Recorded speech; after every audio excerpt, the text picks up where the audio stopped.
ဒီနေ့ဝတ်ပြုကိုးကွယ်ခြင်း၏အရေးပါမှုဆိုတဲ့ခေါင်းစဉ်နဲ့ဖျားသခင်ရဲ့နှုတ်ကပတ်တော်ကိုလေ့လာကြပါစို့ဥပုံနေ့ဝတ်ပြုခြင်း၃ရက်မြောက်နေ့ဝတ်ပြုခြင်းပွဲတော်ဝတ်ပြုခြင်းနဲ့ပုံမှန်ဆုတောင်းခြင်းတွေဟာဝတ်ပြုကိုးကွယ်ခြင်းဖြစ်တယ်လို့ပြောနိုင်ပါတယ်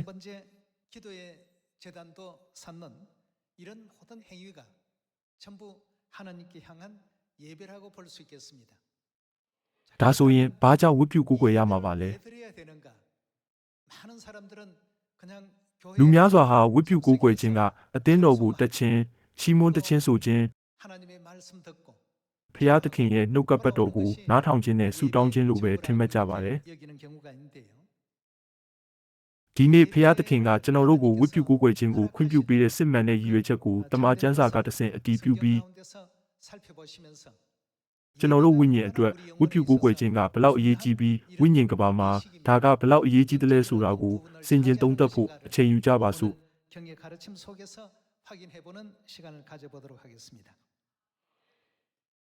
စာလံကျမ်းအခန်းကြီး90ကိုအတူတူဖွင့်ကြည့်ကြရအောင်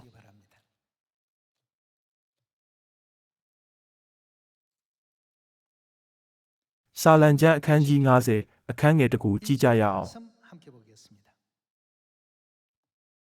တကူကြီးသောဖျားသခင်လည်းဟူသောထာဝရဖျားသည်ဗျာဒိတ်ပေးတော်မူ၏နေထွက်ရာမှသည်နေဝင်ရာတိုင်အောင်မြေကြီးကိုခေါ်တော်မူ၏အတည်တင့်တဲ့ခြင်းပြည့်စုံရာစီးအုံတောင်ပေါ်မှာဖျားသခင်၏ရောင်ခြည်တော်သည်ထုံးပတ်၏ငါတို့၏ဖျားသခင်ကြွလာတော်မူ၏တိတ်ဆိတ်စွာနေတော်မမူရှေ့တော်၌မီးလောင်လျက်ပတ်ဝန်းကျင်၌မိုးသက်မုန်တိုင်းပြင်းပြလျက်ရှိ၏မိမိလူတို့ကိုစစ်ကြောစီရင်ခြင်းအလိုငါအထက်ကောင်းကင်ကို၎င်းမြေကြီးကို၎င်းခေါ်တော်မူလျက်ရစ်ပူဇော်သောအဖြစ်ငါနှင့်ပရိညင်ဖွဲ့သောငါ၏တန်ရှင်းသူတို့ကိုငါထံသို့စုဝေးစေကြဟုမိန့်တော်မူ၏ဒီနေရာမှာရစ်ပူဇော်ခြင်းဆိုတာဝတ်ပြုခြင်းကိုဆိုလိုပါတယ်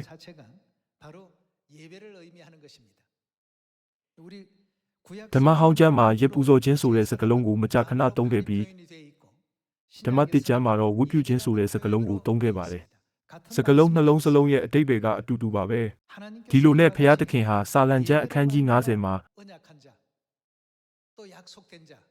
ဝတ်ပြုကိုးကွယ်ခြင်းအဖြစ်ငါနှင့်ပရိညင်ဖွဲ့သောငါ၏တန်ရှင်းသူတို့ကိုငါထံသို့စုဝေးစေကြလို့ကျွန်တော်တို့ကိုအသိပေးနေပါတယ်ဒါဆိုရင်ဝတ်ပြုကိုးကွယ်ခြင်းကဘာကြောင့်လိုအပ်ပြီးဘာကြောင့်စတင်ခဲ့တာပါလဲလူသားတွေစီဒီကိစ္စကိုအလွယ်တကူနားလည်စေဖို့အတွက်ဖျားသခင်ဟာအေဒင်ဥယျာဉ်သမိုင်းကတဆင့်ရှင်းပြခဲ့ပါတယ်အာဒံနဲ့အေဝါဟာကောင်းမကောင်းသိကျွမ်းရာအပင်ရဲ့အသီးကိုစားပြီးအပြစ်မကျူးလွန်ခင်ဝတ်ပြုကိုးကွယ်ဖို့မလိုခဲ့ပါဘူးဒါပေမဲ့ကောင်းမကောင်းသိကျွမ်းရာအပင်ရဲ့အသီးကိုစားတဲ့အပြစ်ကိုကျူးလွန်ပြီးတဲ့နောက်အာဒံနဲ့အေဝါရဲ့သားအာဗေလနဲ့ကာအေနာကတဆင့်ဖျားသခင်ဟာအေဒင်ဥယျာဉ်ရဲ့ဖုံးတော်အားလုံးကိုပြန်လည်ရရှိနိုင်တဲ့နည်းလမ်းကိုဖော်ပြခဲ့ပါတယ်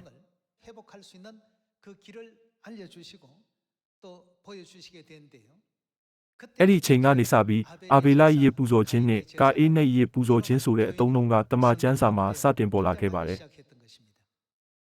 တနည်းအားဖြင့်သူတို့ဆုံးရှုံးခဲ့ရတဲ့အေဒင်ဥယျာဉ်ရဲ့ဖုံးတော်အားလုံးကိုပြန်လည်ရရှိစေဖို့အတွက်ဖျားသခင်ဟာဝတ်ပြုကိုးကွယ်ခြင်းစနစ်ကိုတည်ထောင်ခဲ့ပါတယ်အမှန်တော့ကျွန်တော်တို့ဟာကောင်းကင်မှာအပြစ်ကျူးလွန်ပြီးဒီမြေကြီးကိုပြစ်ချခြင်းခံခဲ့ရတဲ့ဝိညာဉ်တွေဖြစ်ပါတယ်ကျွန်တော်တို့ဟာကောင်းကင်မှာကျူးလွန်ခဲ့တဲ့အပြစ်တွေကိုခွင့်လွှတ်ခံရပြီးဖျားသခင်နဲ့တွေ့ဆုံဖို့အတွက်ဝတ်ပြုကိုးကွယ်ခြင်းကိုကျေးဇူးတော်ရဲ့အချိန်နဲ့ကျေးဇူးတော်နေရာအဖြစ်တည်ထောင်ခဲ့တာဖြစ်ပါတယ်ဒါကြောင့်တတ်မှတ်ထားတဲ့ရက်စွဲနဲ့အချိန်တွေမှာဝတ်ပြုခြင်းမှာတက်ရောက်တာကကျွန်တော်တို့ယုံကြည်ခြင်းဘဝမှာအရန်ရေးကြီးပါတယ်ဒါကိုဘယ်တော့မှလစ်လူမရှုသင့်ပါဘူးကောင်းကင်ပြည်သားတွေကိုခွင့်လွှတ်ပေးနိုင်တဲ့ဖျားသခင်ရဲ့အလိုတော်ကဝတ်ပြုခြင်းထဲမှာပါဝင်တဲ့အတွက်ကြောင့်ဖြစ်ပါတယ်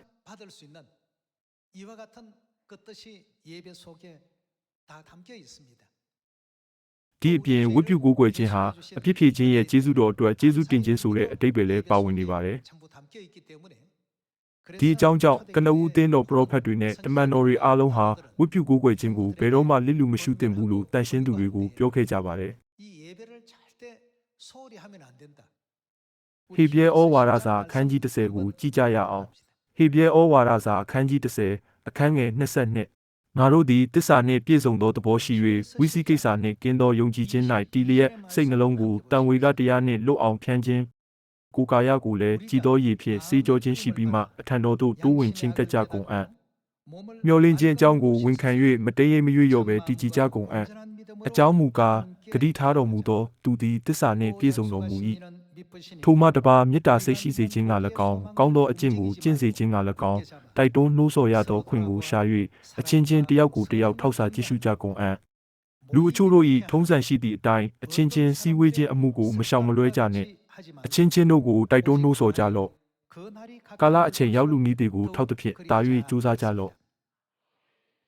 ရိုးရိုးလေးပြောရရင်ဝိပုခြင်းအတွက်အတူစုဝေးခြင်းကိုစွန့်လွတ်တဲ့လူတချို့ရဲ့ထုံးစံလို့ကျွန်တော်တို့မလုပ်သင့်ပါဘူးဝိပုကိုးကွယ်ခြင်းကိုမတက်တဲ့သူတို့ရဲ့အကျင့်ကိုလိုက်နာမဲ့အစားဖျားသခင်ရဲ့ဘုန်းကြီးတဲ့နေ့နီးကပ်လာတာနဲ့အမျှအချင်းချင်းအားပေးတိုက်တွန်းပြီးစုယုံမှုစူးစမ်းအားထုတ်သင့်ပါတယ်ဒါဟာဟေပြဲဩဝါဒစာအခန်းကြီး15အခန်းငယ်25ရဲ့သင်ခန်းစာဖြစ်ပါတယ်ဒါကြောင့်ဝိပုကိုးကွယ်ခြင်းမှာအရန်အရေးကြီးတဲ့အဓိပ္ပာယ်ရှိပါတယ်အခန်းငယ်26ကိုဆက်ကြည့်ကြရအောင်အကြောင်းမူကားတမန်တရားကိုတည်ပြီးမှကိုလိုတိုးလိုက်၍ပြစ်မှားပြန်လျင်နောက်တစ်ဖန်အဖြစ်ဖြေသောရစ်ကိုပူဇော်ရအခွင့်မရှိပဲဆိုလိုတာကအပြစ်ခွင့်လွှတ်ခြင်းအတွက်ဝိပုကိုးကွယ်မရှိတော့ပါဘူးဒဏ်စီရင်ခြင်းကိုခံရမည်ဟုကြောက်မက်ဖွယ်သောမျှော်လင့်ရသောအကြောင်းငြင်းဆန်သောသူတို့ကိုဖျက်ဆီးဖို့ရာအမျက်တော်မီးလောင်ခြင်းကိုခံရသောအကြောင်းရှိ၏ဟေပြဲဩဝါဒစာခန်းကြီး30မှာဝိပုခြင်းအတွက်အတူစုဝေးခြင်းကိုစွန့်လွတ်တဲ့လူတချို့ရဲ့ထုံးစံလို့ကျွန်တော်တို့မလုပ်ဖို့ပြင်းထန်တဲ့တုံ့တင်ခြင်းနဲ့တတိပေးချက်ကိုအတည်ပြုနိုင်ပါတယ်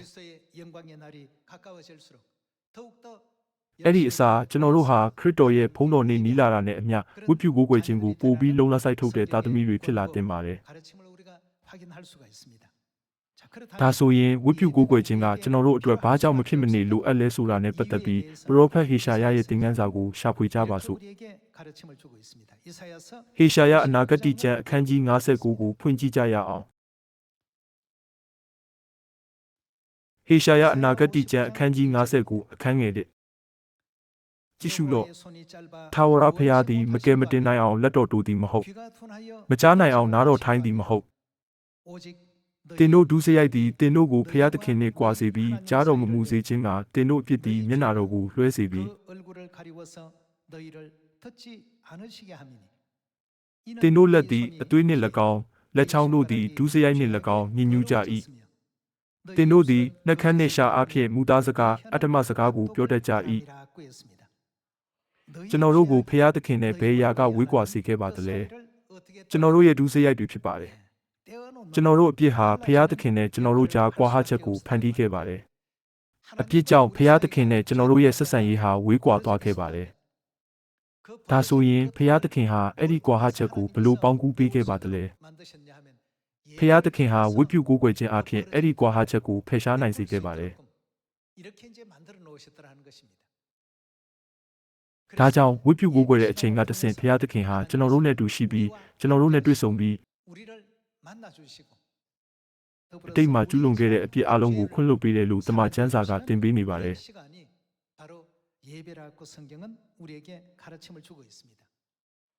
အာနန်နဲ့အေဝါကကောင်းမကောင်းသိကျွမ်းရာအပင်ရဲ့အသီးကိုစားပြီးအပြစ်ကျူးလွန်ပြီးနောက်မှာဘုရားသခင်ဟာရစ်ပူဇော်ဖို့အာဗေလနဲ့ကာအိနာကိုအမိန့်ပေးခဲ့ပါတယ်ကမ္ဘာဦးကျမ်းအခန်းကြီး4ကိုတွားကြည့်ကြရအောင်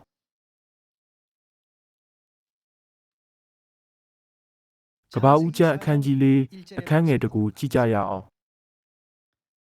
ထို့နောက်လူအာဒံသည်မယားအေဝါနှင့်ဆက်ဆံသဖြင့်အဝါသည်ပရိသတ်နေဆွဲယူ၍ကာအိနာကိုဖွားမြင်လျင်ထာဝရဘုရား၏လူကိုငါရပြီဟုဆိုလေ၏တဖန်သူညီအာဗေလကိုဖွားမြင်လေ၏အာဗေလကတူးထိန်ဖြစ်၏ကာအိနကလည်းလုသောသူဖြစ်၏အချိန်စေ့သောအခါကာအိနသည်ထာဝရဘုရားထံပူဇော်တကားဖို့မြေသီးကိုဆောင်ခဲ့၏အာဗေလသည်လည်းမိမိတို့စုတွင်ဦးဖွားသောသားအချို့နှင့်တိုးစီဦးကိုဆောင်ခဲ့၏ထာဝရဘုရားသည်အာဗေလနှင့်သူ၏ပူဇော်တကားကိုပမာဏပြုတော်မူ၏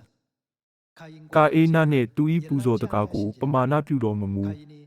ထို့ကြောင့်ကာအိနသည်အလွန်စိတ်ဆိုး၍မျက်နှာပြက်လေ၏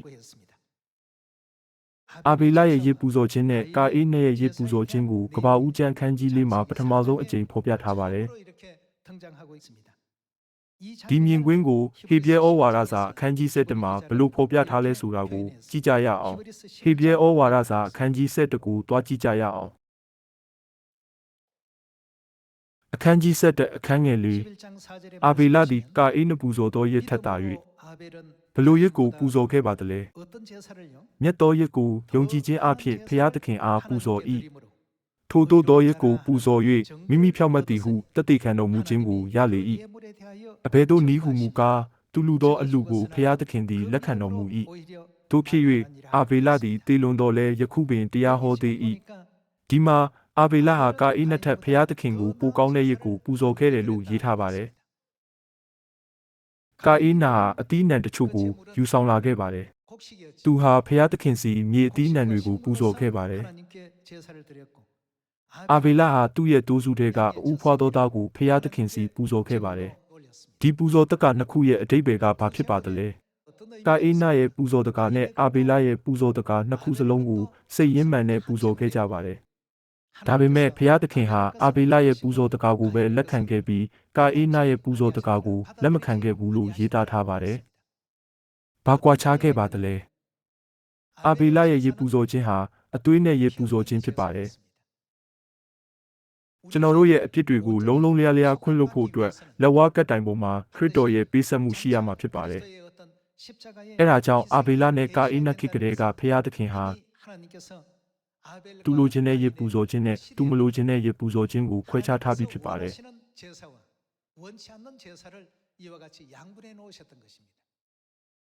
စိတ်ရင်းမှန်နဲ့ပတ်သက်ရင်ကာအေးနာဟာသူ့ရဲ့ပူဇော်တက္ကအတွက်ပိုပြီးအားထုတ်ခဲ့ပါတယ်သူဟာမျိုးစေ့တွေကိုကျဲပြီးပြုစုစောင့်ရှောက်ပြီးတော့နေညမပြတ်အချိန်မှန်ရေလောင်းပေးခဲ့ပါတယ်ကာအေးနာရဲ့ရစ်ကိုစိတ်နှလုံးအကျွမ်းမဲ့ပူဇော်ခဲ့ပေမဲ့လည်းဖျားသခင်ဟာအသွေးသွင်းခြင်းအဖြစ်ပူဇော်ခဲ့တဲ့အာဘေလရဲ့ရစ်ပူဇော်ခြင်းကိုလက်ခံခဲ့ပါတယ်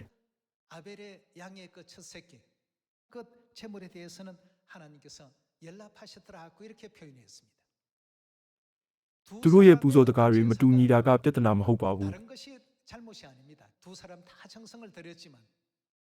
သူတို့နှစ်ယောက်စလုံးဟာရေပူဇော်ခြင်းအတွက်အရန်ကြိုးစားခဲ့ကြပေမဲ့ဖျားသခင်အလိုရှိတဲ့အရာကတော့အပြစ်ခွင့်လွှတ်ခြင်းရဲ့အတိတ်ပဲပါရှိတဲ့ရေပူဇော်ခြင်းပဲဖြစ်ပါတယ်အာဘေလနဲ့ကာအေးနာရဲ့ရေပူဇော်ခြင်းအဖြစ်ဒါကိုအတည်ပြုနိုင်ပါတယ်ဒါဟာနောက်ဆုံးမှာခရစ်တော်ဟာအသွေးသွန်းလောင်းခြင်းအဖြစ်ကျွန်တော်တို့နဲ့ဖျားသခင်ကြားကွာဟချက်ကိုဘယ်လိုပေါင်းကူးပေးမှာကိုပြသနေပါတယ်ဒါကိုအေဖက်ဩဝါဒစာအခန်းကြီး1မှာအတည်ပြုကြပါစို့အေဖက်ဩဝါဒစာအခန်းကြီး1အခန်းငယ်73ကိုကြည့်ကြရအောင်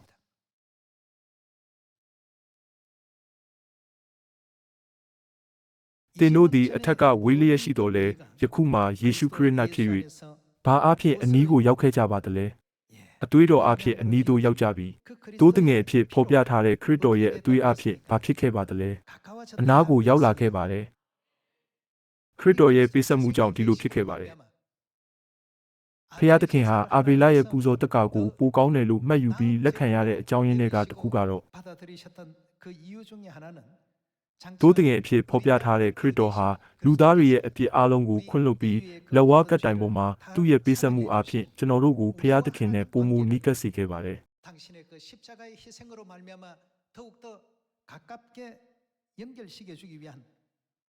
အေဖက်သောဝါဒစာအခန်းကြီး1အခန်းငယ်73မှာရေးထားတဲ့အတိုင်းဖျားသခင်နဲ့ကျွန်တော်တို့အကြားဆက်ဆံရေးကဘလို့ပြောင်းလဲသွားခဲ့ပါသလဲသင်တို့သည်အထက်ကဝေးလျက်ရှိတော်လဲယခုမှယေရှုခရစ်၌ဖြစ်၍အသွေးတော်အဖြစ်အနီးသို့ရောက်ကြပြီခရစ်တော်ရဲ့အသွေးတော်ဟာကျွန်တော်တို့ကိုဖျားသခင်နဲ့ပိုနီးကပ်လာစေတဲ့အခန်းကဏ္ဍကိုလှုပ်ဆောင်နေပါတယ်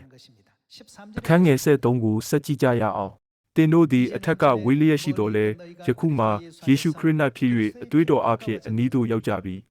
အဘယ်သို့နည်းဟုမူကားထိုသခင်သည်ငါတို့ယဉ်ကျေးခြင်းအကြောင်းဖြစ်တော်မူ၏ဝိနည်းထုံးဖွဲ့နှင့်ဆက်ဆိုင်သောပြည့်တရားတဲ့ဟူသောယဉ်ညိုးဖွဲ့ခြင်း၏အကြောင်းကိုကိုယ်ခန္ဓာတော်တွင်ပယ်ရှင်းတော်မူသဖြင့်ပိုင်းခြားလျက်ရှိသောစัจ जा အုတ်တိုင်းနေရန်ကိုဖြိုဖျက်၍လူမျိုးနှစ်စုတို့ကိုတစုတည်းဖြစ်စေတော်မူ၏အကြောင်းမူကားယံကိုငြိမ့်စေပြီးလျင်ကိုတော်၌ထိုလူနှစ်စုတို့ကိုလူတစ်တူတကိုယ်တည်းဖြစ်စေခြင်းကပြင်ဆင်၍ဘာဖြစ်ခဲ့ပါသလဲ တလုံးတဝရဲဖြစ်ပြီးသောထိုလူနှစ်စုတို့ကိုလက်ဝါးကတ်တိုင်တော်အဖြစ်ရန်ကိုတက်ဖြတ်လျက်ဖျားသခင်နှင့်မိတ္တဟာယဖွဲ့စီမိအကြောင်းတည်းထိုခရစ်တော်သည်လည်းကြွလာ၍ဝေးလျက်ရှိသောတင်တို့အား၎င်းနီးလျက်ရှိသောငါတို့အား၎င်းယဉ်ငင်းခြင်းတရားတည်းဟူသောဧဝံဂေလိတရားကိုဟောတော်မူ၏ထိုသို့ခရစ်တော်အဖြစ်ငါတို့နှစ်ဦးသည်စိတ်ဝိညာဉ်တစ်လုံးတစ်ဝတည်းဖြစ်၍ခမဲတော်ထံသို့တိုးဝင်ရမည်အခွင့်ကိုရကြပြီထိုကြောင့်တင်တို့သည်တကြွတနိုင်ငံသားမဟုတ်ဧည့်သည်လည်းမဟုတ်တန်ရှင်းသူတို့၏အမျိုးသားချင်းဖြစ်ကြ၏ဖျားသခင်အိမ်တော်သားလည်းဖြစ်ကြ၏ရိုးရိုးလေးပြောရရင်ဖျားသခင်၏အိမ်တော်မိသားစုဝင်များဆိုတာဟာဖျားသခင်ရဲ့မိသားစုဖြစ်လာတာကိုဆိုလိုပါတယ်အဘယ်သို့နည်းဟုမူကားတမန်တော်တို့မှစ၍ပရောဖက်များတဲ့ဟူသောတိုက်မြစ်အပေါ်၌တင်တို့သည်ထပ်ဆင့်၍တိဆောက်လျက်ရှိကြ၏ဧဖက်သောဝါဒစာအခန်းကြီး1မှာရေးထားတဲ့နှုတ်ကပတ်တော်တွေကတဆင့်အတိတ်မှာကျွန်တော်တို့ဟာကျွန်တော်တို့ရဲ့အပြစ်ကြောင့်ဖျားသခင်နဲ့ကွဲကွာနေခဲ့ပြီးသူစီမချင်းကပ်နိုင်ခဲ့ပါဘူးဒါပေမဲ့အခုချိန်မှာတော့ခရစ်တော်ရဲ့အသွေးတော်အဖြစ်ဖျားသခင်နီးကိုချင်းကပ်နိုင်ကြပါတယ်ဒါကြောင့်ကျမ်းစာထဲမှာငါတို့သည်တကြွတနိုင်ငံသားမဟုတ်ဧည့်သည်လည်းမဟုတ်တန်ရှင်းသူတို့၏အမျိုးသားချင်းဖြစ်ကြ၏ဖျားသခင်အိမ်တော်သားလည်းဖြစ်ကြ၏လို့ပြောထားပါတယ်ရိုးရိုးရှင်းရှင်းပြောရရင်ဖျားသခင်အိမ်တော်သားဆိုတာဖျားသခင်ရဲ့မိသားစုဖြစ်လာတာကိုဆိုလိုပါတယ်ဖျားသခင်ဟာသူ့ကိုအဖေနဲ့အမေလို့ခေါ်နိုင်ပြီးအမှန်တရားထဲမှာရှိတဲ့ဇီးအုံရဲ့ညီကိုမောင်နှမတွေကိုညီကိုမောင်နှမလို့ခေါ်နိုင်တဲ့အနေအထားမှာကျွန်တော်တို့ကိုနေရာချပေးခဲ့ပါတယ်ဖျားသခင်ဟာဒီအရာတွေအားလုံးကိုဘယ်လိုပြီးမြောက်ခဲ့ပါသလဲဖျားသခင်ဟာဝိပုကိုးကွယ်ခြင်းပဋိညာဉ်အဖြစ်ဒါတွေအားလုံးကိုပြီးမြောက်ခဲ့ပါတယ်မိသားစုဝင်တချို့ဟာရေပူဇော်ခြင်းနဲ့ဝိပုခြင်းဆိုတဲ့အသုံးအနှုန်းတွေနဲ့ပတ်သက်ပြီးမေးကြပါတယ်တချို့ကအတိတ်ဘယ်ကိုကောင်းကောင်းနားမလည်တဲ့အတွက်ထွတ်မြောက်ရာကျမ်းအခန်းကြီး7အခန်းငယ်23ကိုအတူတူကြည့်ကြရအောင်23절의 말씀 함께 보겠습니다.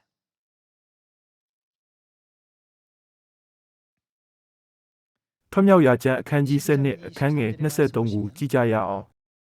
အကြောင်းမူကားထာဝရဘုရားသည်အေဂုတ်တုလူတို့ကိုတန်ခတ်ခြင်းကထုတ်ချင်းခတ်သွားတော်မူမည်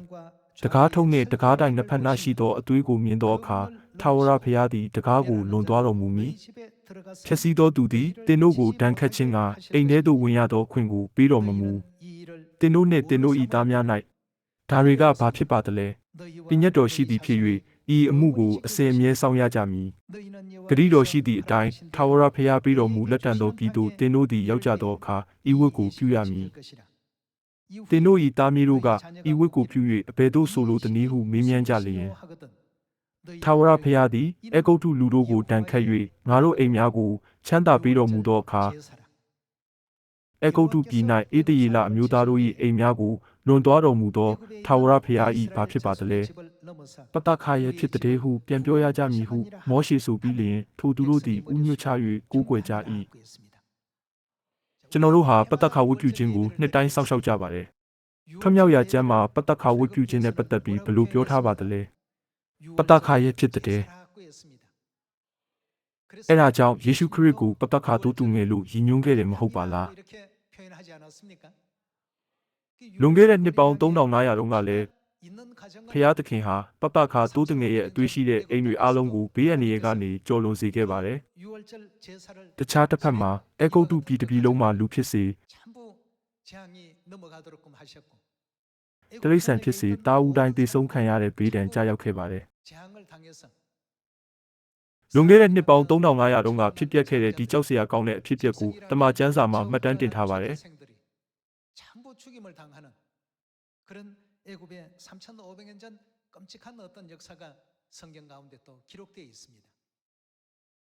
ဒီဝိပုကိုးကွယ်ခြင်းအလုံးနဲ့ပတ်သက်ပြီးဖျားသခင်ဟာရေပူဇော်ခြင်းအဖြစ်ပြိညင်ဖွဲ့သောသူအလုံးကိုစုဝေးစေပါလို့မိန့်တော်မူခဲ့ပါတယ်ဖျားသခင်ဟာထွတ်မြောက်ရာကျမ်းအခန်းကြီး7မှာပတ္တခါဝဲကိုဝိပုကိုးကွယ်ခြင်းအဖြစ်နဲ့ပတ္တခါရဲ့အဖြစ်သတ်မှတ်ခဲ့ပါတယ်ဒါကြောင့်ဖျားသခင်ဟာအာဗေလရဲ့ပူဇော်တကားကိုလက်ခံပြီးကာအေးနတ်ထက်ပိုကောင်းတဲ့ပူဇော်တကားကိုယူဆောင်လာတယ်လို့ပြောရတဲ့အကြောင်းရင်းကတော့အာဗေလရဲ့ပူဇော်တကားဟာတိုးတငယ်ရဲ့အသွေးရဲ့ပူဇော်တကားဖြစ်ပြီးကာအေးနတ်ရဲ့ပူဇော်တကားဟာအသွေးမသွန်းလောင်းတဲ့ပူဇော်တကားဖြစ်တဲ့အတွက်ကြောင့်ဖြစ်ပါတယ်မြေသီးနှံတွေအဖြစ်ဖျားသခင်ကိုပူဇော်တဲ့ရည်ဖြစ်တဲ့အတွက်ဖျားသခင်ဟာ အာဗြေလရဲ့ပူဇော်တကာကိုကာအိနရဲ့အရာထက်ပိုကောင်းတယ်လို့မှတ်ယူခဲ့ပါတယ် 가인의 것보다는 아벨의 제사가 အနာဂတ်မှာလူသားတွေရဲ့အပြစ်အလုံးကိုခွင့်လွှတ်ပေးမဲ့ကြီးမြတ်တဲ့အလိုတော်ကအသွေးဖြင့်ပူဇော်တကာထဲမှာပါဝင်နေတဲ့အတွက်ဖျားသခင်ဟာအာဗြေလရဲ့ရစ်ပူဇော်ခြင်းကိုလက်ခံပြီးကာအိနရဲ့ရစ်ပူဇော်ခြင်းကိုညှင်းပယ်ခဲ့ပါတယ် 가인의 제사를 하나님께서 거절하셨던 것입니다. ဖျားသခင်ဟာကာအိနပေါ်အမျိုးထားလို့မဟုတ်ပါဘူး 그랬던 것은 결코 아니죠. တယောက်ကအသွေးအဖြစ်ရစ်ပူဇော်ခဲ့ပြီးနောက်တစ်ယောက်ကအသွေးမပါဘဲရစ်ပူဇော်ခဲ့ပါတယ် 한 사람은 피 흘림이 없는 제사. ဖျားသခင်ဟာအသွေးသွန်းလောင်းခြင်းနဲ့ရစ်ပူဇော်ခြင်းကိုလက်ခံခြင်းအဖြစ်လူသားတွေရဲ့အပြစ်အတွက်ဘာလုပ်မယ်ဆိုတာကိုကြိုတင်ပြသတော်မူခဲ့ပါတယ် 미리 보여주셨던 것이죠. ဒါကြောင့်အာဗြေလကကာအိနထက်ပိုကောင်းတဲ့ပူဇော်တက်ကာကိုဖျားသခင်စီယူဆောင်လာခဲ့တယ်လို့ဟေဘရဲဩဝါဒစာမှာရေးသားထားပါတယ် 그렇게 기록이 되어 있었던 것입니다. နောက်ဆုံးမှာယေရှုခရစ်ဟာပတ္တခါတိုးတင်အဖြစ်ဒီမြေကြီးကိုကြွလာပြီးပေးဆက်တဲ့အခါ 희생되어 주심으로 ဝေးကွာခဲ့တဲ့ဖျားသခင်နဲ့ကျွန်တော်တို့ကြားဆက်ဆံရေးကဘလို့ဖြစ်သွားပါသလဲ 어떻게 한다는 것입니까? သူဟာလက်ဝါးကတ်တိုင်ပေါ်မှာအသွေးသွန်းလောင်းခြင်းအဖြစ်ဆက်ဆံရေးကိုပြန်လည်တည်ထောင်ခဲ့တယ်မဟုတ်ပါလား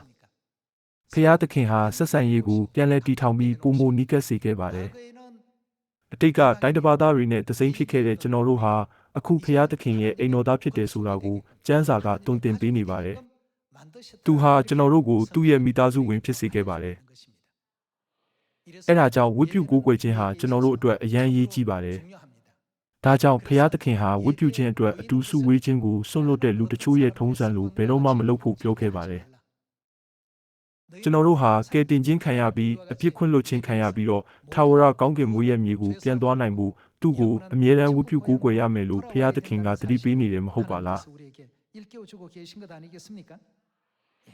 우리 ခရစ်တော်ဟာပတ္တခါရဲ့ပူဇော်ခြင်းဖြစ်လာတယ်ဆိုတာကိုတမန်ကျမ်းစာအဖြစ်ဆက်လက်အတည်ပြုကြပါစို့ 확인해 보도록 하겠습니다. ကောရိန္သုဩဝါဒစာပထမဆောင်အခန်းကြီး9အခန်းငယ်9ကိုကြည့်ကြရအောင်အခန်းကြီး9အခန်းငယ်9ကိုကြည့်ကြပါစို့သင်တို့သည်တဆေးမဲ့ဖြစ်သည်နှင့်အညီအတစ်တော်မုတ်စိမ့်ဖြစ်မိအကြောင်းဟောင်းသောတဆေးကိုတုတ်တင်ပဲရှင်းကြလော့အကြောင်းမူကားဘသူပါလဲ 양 ခရစ်တော်တည်းဟူသောငါတို့ပတ္တခါတိုးတငယ်သည်ငါတို့ဖို့ရပူဇော်တာဖြစ်၏အခန်းငယ်10မှာထို့ကြောင့်ပွဲခံကြကုန်အံ့ဒီနေရာမှာပွဲတော်ဆိုတာပတ္တခါပွဲကိုရည်ညွှန်းပါတယ်အဲ့ဒါကြောင့်ပတ္တခါတိုးတငယ်အဖြစ်ကိုစားပြုထားတဲ့ခရစ်တော်ရဲ့ပေးဆက်မှုဟာဒီပတ္တခါဝတ်ပြုခြင်းပွဲတော်ကိုပိုပြီးတည်တာစေခဲ့ပါတယ် 이 유월절이라는 이 예배를 유월절이라는 이 절기를 굉장히 중요하게 지금 만들어 놓고 있습니다. တကယ်လို့ဒီပေးဆက်မှုမဟုတ်ခဲ့ဘူးဆိုရင်ကျွန်တော်တို့ဖျားသခင်နဲ့ပိုနီးကပ်နိုင်မှာပါလားကောင်းကင်မှာကျူးလွန်ခဲ့တဲ့အဖြစ်တွေကြောင့်ကျွန်တော်တို့ဟာထာဝရခွဲခွာသွားဖို့သတ်မှတ်ထားခဲ့ပေမဲ့လည်း 우리였지만 လက်ဝါးကတ်တိုင်ပေါ်ကခရစ်တော်ရဲ့ပေးဆက်မှုကြောင့်ဖျားသခင်နဲ့ကျွန်တော်တို့ရဲ့ဆက်ဆံရေးဟာပုံမူနီးကပ်လာခဲ့ပါတယ် 우리 관계를 더욱더 가깝게 해주시고 အရင်တုန်းကကျွန်တော်တို့ဟာတိုင်းတစ်ပါးသားနဲ့တစိမ့်တွေဖြစ်ခဲ့ကြပါတယ် အရင်တုန်းကကျွန်တော်တို့ဟာဧည့်သည်တွေလိုဆက်ဆံခံခဲ့ရပေမဲ့အခုဖျားသခင်ထဲမှာဘာတွေဖြစ်လာခဲ့ကြပါသလဲ 뭐가 됐다고요? ဖျားသခင်အိမ်တော်သားဆိုလိုတာကဖျားသခင်ရဲ့မိသားစုဖြစ်လာတာဖြစ်ပါတယ်အဲ့ဒါကြောင့်အခုချိန်ကစပြီးကျွန်တော်တို့ဟာဖျားသခင်ကိုအဖေလို့ခေါ်နိုင်တဲ့အခွင့်အရေးကိုရရှိထားပါတယ် 하늘에 계신 ကောင်းကင်ဘုံ၌ရှိတော်မူသောအကျွန်ုပ်တို့ဖာကိုတော်ဤနာမတော်အား 예수님 ရိုးရိုးရှင်းရှင်းပြောရမယ်ဆိုရင်ယေရှုခရစ်တင်ပေးခဲ့တဲ့သခင်ဖျားရဲ့ဆုတောင်းခြင်းကိုဆုတောင်းနိုင်မှုအရေးချင်းပြည့်မီလာခဲ့ပါတယ်ကျွန်တော်တို့ကပဲဒီဆုတောင်းခြင်းကိုစက္ကန့်နိုင်ပါတယ်ဒါပေမဲ့အတိတ်မှာကောဘလို့လဲကျွန်တော်တို့အပြစ်ထဲမှာနစ်မြုပ်နေတဲ့ချိန်မှာကျွန်တော်တို့ဟာတိုင်းတစ်ပါးသားတစိမ့်တွေနဲ့တပါးအမျိုးသားတွေဖြစ်ခဲ့ကြပါတယ်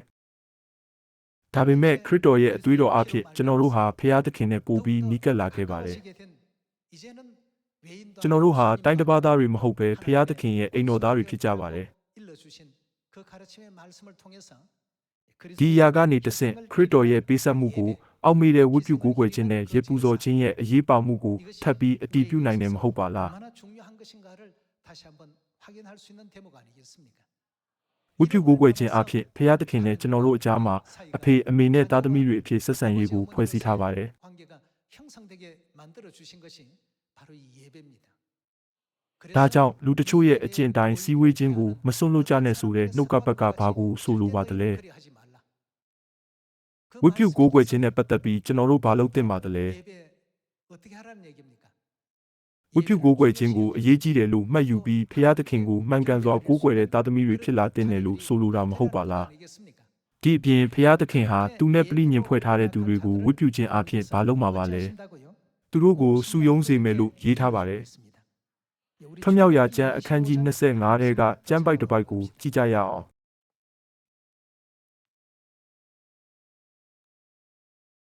ထွတ်မြောက်ရာကျမ်းအခန်းကြီး25အခန်းငယ်20 함께 보겠습니다. ခေရုဗိမ်နှစ်ပါးတို့သည်မျက်နှာချင်းဆိုင်၍တစ်တာဖုံးကိုရှုလျက်မိမိအတောင်ကိုဖြန့်၍တစ်တာဖုံးကိုမိုးရမည် 그 얼굴을 서로 대하여 속죄소를 향하게 하고 တစ်တာဖုံးကိုတစ်တာပေါ်မှာတင်ရမည် 내가 내게 줄 ငါပေးသောတသက်ခံချက်ကိုလည်းတစ်တာထဲမှာထားရမည် 거기서 내가 ထိုအရက်၌ငါသည် 너와 တင်နှင့်တွေ့၍ 만나고요. 만나겠다고 했습니다. 이것은 바로 ဒါကဘယ်နေရာကိုရည်ညွှန်းပါသလဲဒီမြင်ကွင်းကတန်ရှင်းရဌာနနဲ့အလွန်တန်ရှင်းရဌာနအကြောင်းကိုရှင်းပြနေတာမဟုတ်ပါလား 아니겠습니까? 그 တန်ရှင်းရဌာနထဲမှာအရှိမတန်ရှင်းရဌာနနဲ့အနောက်ဘက်မှာအလွန်တန်ရှင်းရဌာနရှိပါတယ် 지금 설명되어 있는 거룩 천사가 ခေရုဗိမ်တွေကဘယ်မှာရှိပါသလဲ 무엇입니까? 예, ခေရုဗိမ်တွေဟာအလွန်တန်ရှင်းရဌာနတွေကပြိညင်တစ်တာထက်မှာရှိပါတယ် 거룩 천사가 지금 존재하고 있는 것이죠. ဖျားသခင်ကအဲ့ဒီနေရာမှာဘာလုပ်ပါသလဲ ကျွန်တော်တို့နဲ့တွေ့မယ်လို့ဂရုပြုထားပါတယ်ကျွန်တော်တို့ဟာဖျားသခင်နဲ့ဝေးကွာခဲ့ပေမဲ့ဖျားသခင်နဲ့တွေ့ဆုံခွင့်ပေးခဲ့တဲ့အဲ့ဒီနေ့ကဘယ်ချိန်ဖြစ်ပါသလဲ 이 날이 အဖြစ်ဖြေရာနေ့ဖြစ်ပါတယ် 대속제일이죠. တစ်နှစ်တစ်ကြိမ်အဖြစ်ဖြေရာနေ့မှာရစ်ပူယောဟိတ်ဟာအလွန်တန်ရှင်းရဌာနတွေကိုဝင်ဖို့လမ်းဖွင့်ပေးခဲ့ပြီးဖျားသခင်ကထိုအရက်၌ငါသည်တင်းနှင့်တွေ့မည်လို့မိန့်တော်မူခဲ့ပါတယ် 만나겠다고 했습니다. ရစ်ပူဇော်ခြင်းဆိုလိုတာကဝတ်ပြုကိုးကွယ်ခြင်းမရှိဘဲဖျားသခင်နဲ့လူသားတွေကြားအဆက်အသွယ်ရှိပါသလား 접점이 있습니까? လုံးဝမရှိပါဘူး 없습니다. ဝတ်ပြုကိုးကွယ်ခြင်းကတစ်ဆင့်အပြစ်ကြောင့်ဝေးကွာနေတဲ့ကျွန်တော်တို့ကိုခေါ်တော်မူပြီးဖျားသခင်နဲ့ပူနီးကပ်စေပါတယ် 있었던 우리를 불러주시고 가깝게 해주시고 ခရစ်တော်ရဲ့အသွေးတော်အဖြစ်ဖျားသခင်ဟာကျွန်တော်တို့ကိုသူ့ရဲ့အိမ်သားဖြစ်ဖို့အရေးချင်းတွေကိုပေးတော်မူခဲ့ပါတယ် 허락하셨더라는 것입니다. 그러니 ဒါကြောင့်ကျွန်တော်တို့ဟာဥပုံနေဝတ်ပြုခြင်း၃ရက်မြောက်နေဝတ်ပြုခြင်းပွဲတော်ဝတ်ပြုခြင်းကိုဘယ်တော့မှလစ်လူမရှိသင့်ပါဘူး 3일 예배가 됐든 절기 예배가 됐든 어떤 예배라도 ဝတ်ပြုခြင်းတိုင်းကတစ်ဆင့်ဖျားသခင်ဟာကျွန်တော်တို့ရဲ့အတန်အားလုံးကိုနားထောင်တော်မူပြီးဆန္ဒအားလုံးကိုဖြည့်ဆည်းပေးပါတယ် 원하는 바를 하나님께서 ဒီအမှုအားလုံးကိုဝတ်ပြုကိုးကွယ်ခြင်းအဖြစ်ပြီးမြောက်ပါတယ် 통해서 이루어집니다.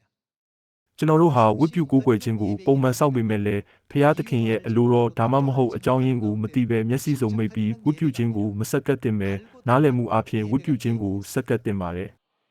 ဉာဏ်ပညာနဲ့ဝတ်ပြုဖို့အတွက်ဖျားသခင်ကကျွန်တော်တို့နဲ့တွေ့ဖို့ပြိညင်အဖြစ်ဂရုပြုထားတဲ့ဝတ်ပြုနေ့ဟာစနေနေ့လားတနင်္ဂနွေနေ့လားခရစ်စမတ်ဒါမှမဟုတ်ပပခါပွဲလားဆိုတာကိုအတိအကျသိရမှာဖြစ်ပါတယ် 6월절인지